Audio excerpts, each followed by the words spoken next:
Welcome to the deep dive. Today, our mission is to give you a shortcut, really, to understanding one of the most drastic and rapid transformations in 20th century history. We're plunging into Japan. Exactly. From the cosmopolitan high life of the 1920s all the way to the devastating aftermath of the Second World War. And we're doing this through a lens that is, it's just truly unique. We have the personal archives of a French couple, Emmy and Jean Milou. Right. They lived in Japan for over 2 decades. And their letters, their photos, they let us trace how a country that was, welcoming Western culture and business suddenly pivoted. Pivoted hard. Right. Into a fiercely militarized, expansionist state. And ultimately, a defeated one. So let's set the scene. We're starting with a moment of real optimism. It's February 1927, Tokyo. Emperor Hirohito, who's only 25 years old, has just taken the throne. And he names his era Showa, which means enlightened peace. A choice that supposedly reflected his own convictions. He'd toured Europe, seen the devastation of the First World War, and came back a pacifist. Or so the story goes.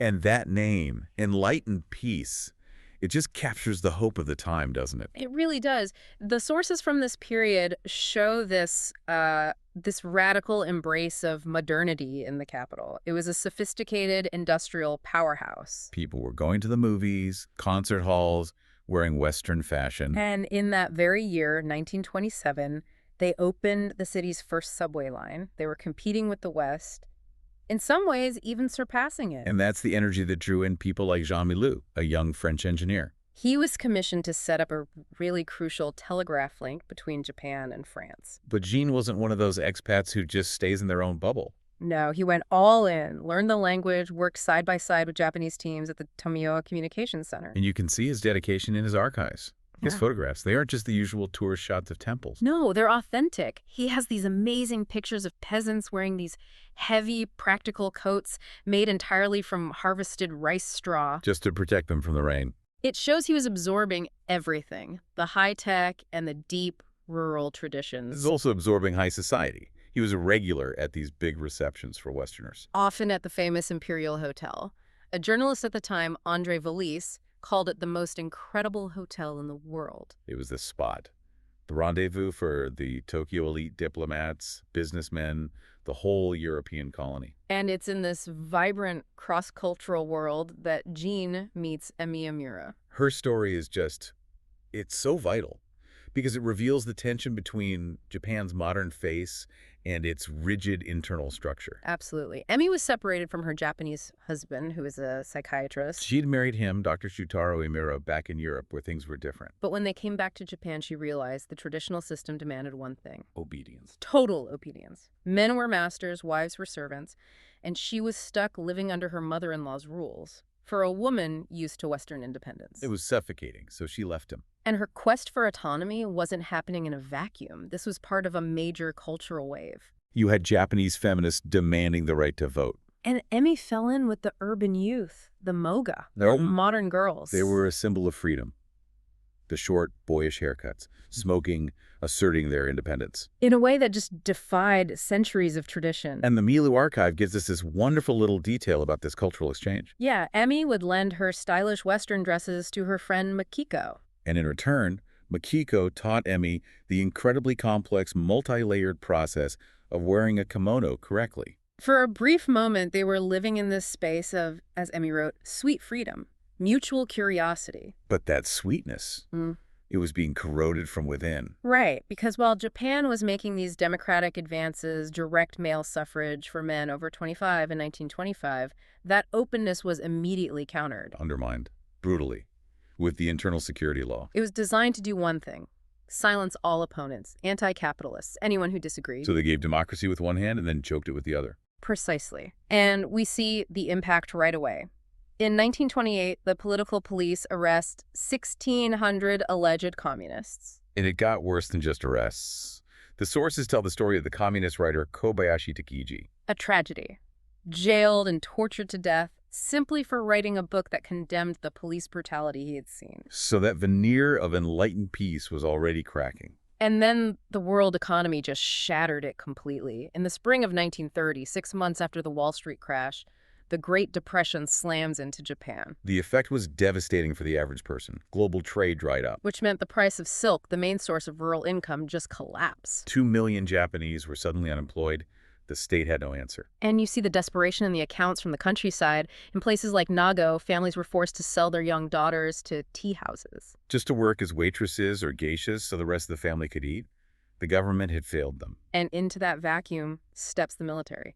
They become the alternative. They offered something tangible, regular pay. And 2 guaranteed meals a day. So hundreds of thousands of farmers enlisted.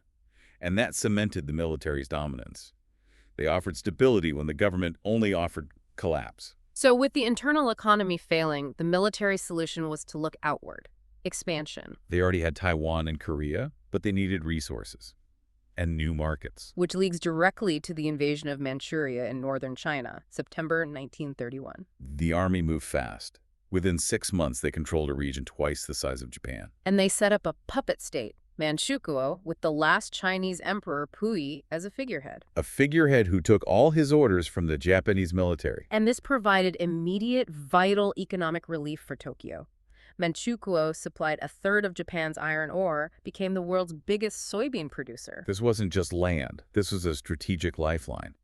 And they launched a mass colonization program, settling 1 million Japanese there. But this aggression couldn't be ignored. Just 6 months later, March 1932, the Japanese Navy attacked Shanghai. Without even consulting their own government. They hit the foreign concessions directly, which forced the British, Americans, and French to the negotiating table. It was a huge flex, the military showing it could act on its own. And the international community's reaction. Almost unanimous condemnation. The League of Nations Assembly votes in March 1933. 42 out of 44 nations condemned Japan's policy in Manchuria. And Japan's response. They just walked out, stormed out, chose complete international isolation, and basically gave themselves a free hand to pursue its invasions in Asia. And that isolation, combined with the instability back home, that's where the ultranationalists really take hold. Yeah, ultras military officers start using targeted violence, assassinating business leaders, politicians, even the prime minister. The army became, very visibly, a state within the state. And Jean Malou witnessed this terror firsthand, right in Tokyo.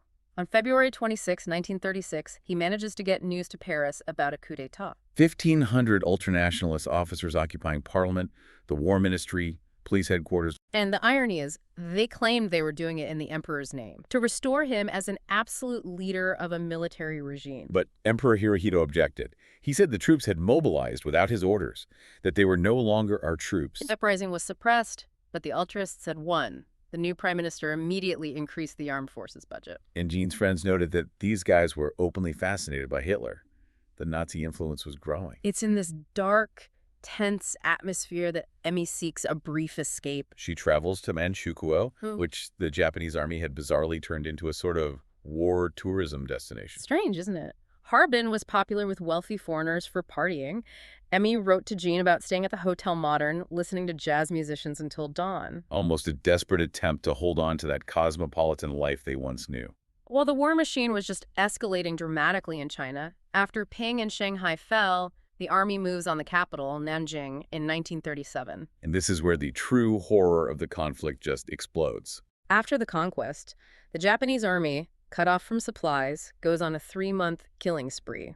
Looting, burning, mass rape, bayoneting civilians. The death toll is estimated at 200,000 citizens. It's just an atrocity on a scale that is hard to comprehend. And what's crucial is the censorship back home. The international community saw evidence. Life magazine even published photos. But the Japanese public? Kept completely in the dark. Propaganda presented the invasion as a liberation, the foundation for a prosperous Asia. Meanwhile, back in Tokyo, the government ruthlessly mobilizes everyone. Citizens are giving up their money, their kitchen saucepans, their jewelry. All to be melted down for cannons. The traditional obedience Emmy had fled from was now the mandatory model for society. Western life, Western ideals, completely frowned upon. And then World War II explodes in Europe. And for Japan, this creates immense opportunity. France's defeat in June 1940 leaves its colony, Indochina, totally vulnerable. So Japan issues an ultimatum, demanding access to northern Indochina and an end to supplies going to the Chinese nationalists. And Jean, with his fluent Japanese, is suddenly indispensable. He's enlisted. taken on as an interpreter for a Japanese inspection mission into Indochina. He's traveling with the officers, inspecting railways, border posts. And the French officials there realized immediately he was inadvertently gathering intelligence for an invasion. This was the groundwork for the Greater East Asia Co-Prosperity Sphere, announced in August 1940. Which was really just a justification for seizing resources. Exactly. Rice and rubber from Indochina, oil from the Dutch colonies, iron ore from the Philippines. The war was now a necessary fight for survival and regional dominance. By late 1941, daily life in Tokyo is intensely difficult. Shortages, severe rationing, rice, miso, sugar, coal. But worse than the hunger was the atmosphere of fear. Foreigners were all suspected of espionage. And that suspicion could be deadly. Emmy's friend, Anne Francis, her husband Jimmy Cox, was the Reuters correspondent. He died after jumping, or as his friends believed, being thrown from a window during a military police interrogation. This terror was how they enforced conformity. Democratic institutions were gone. Neighborhood associations were set up to spy on citizens. The single-party doctrine was all about worshiping the emperor. And the school curriculum changed. It started teaching children to die bravely in the war and appreciate the beauty of death. Gene's personal life just mirrored this national isolation. He's separated from Emmy and the boys, who'd moved to their holiday home in Karuizawa. He was profoundly lonely. His friend, the journalist Robert Gillen, noted that the optimistic man who arrived years earlier now rarely went out. They'd just meet occasionally at a concert hall to hear Beethoven or Debussy. Trying to use music to forget about the war. And this tension finally erupts on December 8, 1941, the surprise attack on Pearl Harbor. Gene wrote about the reaction of the people in the street. He said they seemed indifferent, but he knew them well enough to see they were actually stupefied and dismayed. A moment of national shock, despite the calm facade. The initial victories, Hong Kong, Singapore, the Philippines, they thrilled the public. People rushed to bow before the Imperial Palace. But that supremacy was so short-lived. The defeat at Midway in June 1942, that was the end of Japan's naval dominance. And desperation took over. General Tojo starts forcibly conscripting students. And most tragically, the high command invents the kamikaze, the suicide pilot, sending the nation's best and brightest, many of them teenagers, to their deaths. The war finally came home with terrifying force in late 1944. U.S. air raids start bombing Tokyo. Heavily, specifically targeting dense working-class neighborhoods. Gene and Robert witnessed one night where 700,000 bombs fell. And then the night of March 9th, 1945, incendiary bombs. Colossal damage, followed by the incineration of Osaka, Kobe, and Nagoya. And this raises a chilling point about leadership. Our sources say Emperor Hirohito saw the destruction of his capital firsthand. He could have stopped the war right then. But he let the military fight on to the bitter end, sacrificing countless more civilian lives. After this, foreign residents, including Gene and Robert Gillen, were evacuated to Karuizawa. Officially for their protection. Unofficially, the sources suggest, to hide the extent of the bombing from the outside world. And Karuizawa became this place of severe restriction, swarming with plainclothes police spies, trying to keep the nationalities apart. Life was just hardship. The food was a small square of black bread and soy porridge. That's it. And Emmy, amidst this hunger, she sold off all her remaining jewelry on the black market. A market that was, organized and protected by the police and profiteers. The hardship, the separation, it had taken its final toll. Gene found his marriage had failed.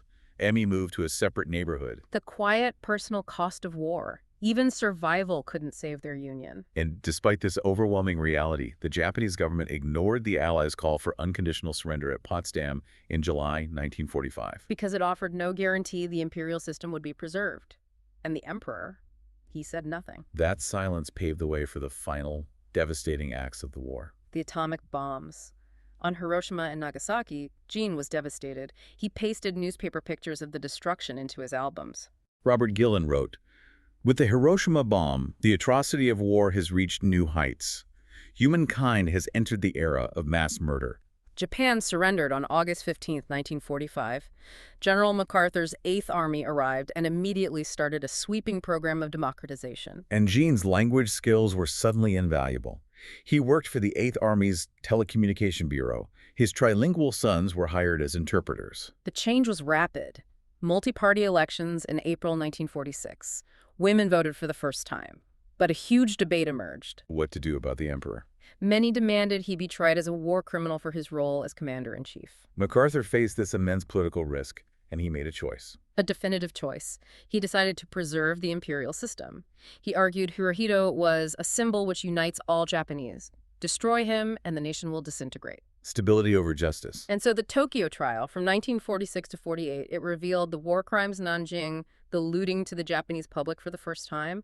The militarists were held responsible. But the emperor himself was absent, never tried. And that difficult compromise wasn't accepted by everyone. The sources show the raw resentment.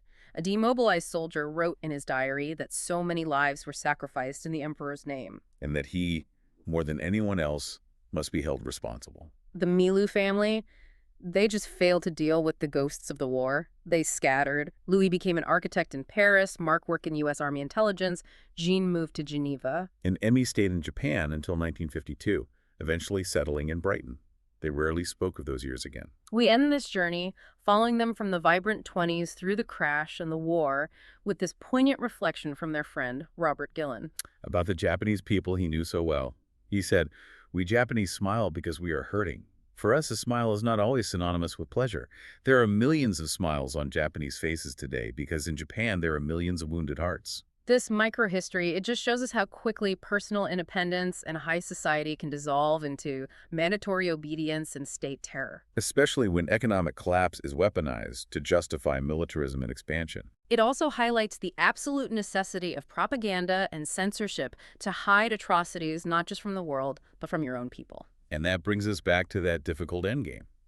The Tokyo trial held the militarists accountable, but gave Emperor Hirohito a pass, all based on MacArthur's reasoning that he was necessary for political stability. So we'll leave you with this to think about. If accountability for massive war crimes is compromised for the sake of immediate political stability and national unity, what is the true long-term price that a nation has to pay for that decision? Thank you for joining us for this deep dive into the Milu archive. See you next time.